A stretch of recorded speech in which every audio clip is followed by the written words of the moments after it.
ಮಾನ್ವಿ ವಿಧಾನಸಭಾ ಕ್ಷೇತ್ರದ ಮಾನ್ವಿ ನಗರದಲ್ಲಿ ಈ ದಿನ ಸಂವಿಧಾನ ಶಿಲ್ಪಿ ಡಾಕ್ಟರ್ ಬಿಆರ್ ಅಂಬೇಡ್ಕರ್ ಅವರ ಜಯಂತಿ ಅಂಗವಾಗಿ ಬಾಬಾ ಸಾಹೇಬರ ವೃತ್ತದಲ್ಲಿ ಮೆರವಣಿಗೆ ನೀಡಿ ತದನಂತರ ವೇದಿಕೆ ಕಾರ್ಯಕ್ರಮವನ್ನು ಮಾನ್ವಿ ವಿಧಾನಸಭಾ ಕ್ಷೇತ್ರದ ಶಾಸಕರಾದ ಶ್ರೀ ಜಿ ಹಂಪಯ್ಯ ನಾಯಕ್ ಸಾಹುಕಾರ್ ಅವರು ಉದ್ಘಾಟಿಸಿದರು. ಉದ್ಘಾಟನಾ ನುಡಿಯನ್ನು ನುಡಿದ ಮಾನ್ಯ ಶಾಸಕರು ಸಂವಿಧಾನ ಶಿಲ್ಪಿ ಭಾರತ ರತ್ನ ಡಾಕ್ಟರ್ ಬಾಬಾ ಸಾಹೇಬ್ ಅಂಬೇಡ್ಕರ್ ಅವರ 135ನೇ ಜಯಂತಿ ಅಂಗವಾಗಿ ಈ ದೇಶಕ್ಕೆ ಬಾಬಾ ಸಾಹೇಬ್ ಅಂಬೇಡ್ಕರ್ ಅವರು ನೀಡಿದ ಸಂವಿಧಾನ ಕೇವಲ ಪುಸ್ತಕವಲ್ಲ, ಅದು ನಮ್ಮ ಬದುಕಿನ ದಾರಿದೀಪ. ಸರ್ವರನ್ನು ಒಳಗೊಳ್ಳುವ ಸಮಾನ ಸಮಾಜದ ನಿರ್ಮಾಣವೇ ನೈಜ ಪ್ರಜಾಪ್ರಭುತ್ವದ ಆಶಯ. ಸಮಾಜದ ಕಟ್ಟಕಡೆಯ ವ್ಯಕ್ತಿಯ ಅಭಿವೃದ್ಧಿಯೇ ನಮ್ಮ ನಿಜವಾದ ಗುರಿಯಾಗಬೇಕು.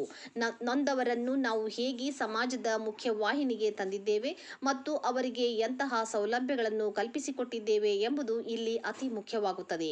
ಇತಿಹಾಸವನ್ನು ಮರೆತವನು ಇತಿಹಾಸವನ್ನು ಸೃಷ್ಟಿಸಲಾರ ಎಂಬ ಅಂಬೇಡ್ಕರ್ ಅವರ ಮಾತು ನಮಗೆಲ್ಲರಿಗೂ ಸದಾ ಸ್ಫೂರ್ತಿ ಎಂದರು. ಈ ಸಂದರ್ಭದಲ್ಲಿ ಮಾನ್ವಿ ತಾಲೂಕು ಪಂಚಾಯತ್ ಗ್ಯಾರಂಟಿಗಳ ಅಧ್ಯಕ್ಷರಾದ ಬಿಕೆ ಅಮರೇಶಪ್ಪ ವಕೀಲರು, ಮಾಜಿ ಶಾಸಕರಾದ ರಾಜಾ ವೆಂಕಟಪ್ಪ ನಾಯಕ್, ಗುಡ್ದಿನ್ನಿ ಶರಣಯ್ಯ ನಾಯಕ್, ಶಾಸಕರ ಸುಪುತ್ರರಾದ ಶಿವರಾಜ್ ನಾಯಕ್ ವಕೀಲರು, ಸೈಯದ್ ನಜರುದ್ದೀನ್ ಖಾದ್ರಿ, ರೌಡೂರು ಮಹಾಂತೇಶ ಸ್ವಾಮಿ, ಗುಮ್ಮಾ ಬಸವರಾಜ್ ವಕೀಲರು, ಸೈಯದ್ ಖಾಲಿದ್ ಖಾದ್ರಿ, ರಾಜಾ ಸುಭಾಷ್ ಚಂದ್ರ ನಾಯಕ್, ಶಿವರಾಜ್ ಉಮಳಿ ಹೊಸೂರು, ಸತ್ತರ್ ಬಂಗ್ಲೆವಾಲೆ, ಕಾಮೇಶ್ ಮಂದಕಲ್ ಉಪಸ್ಥಿತರಿದ್ದರು. ವರದಿ ಬುಡ್ಡಪ್ಪ ಖರೇಗುಡ್ಡ.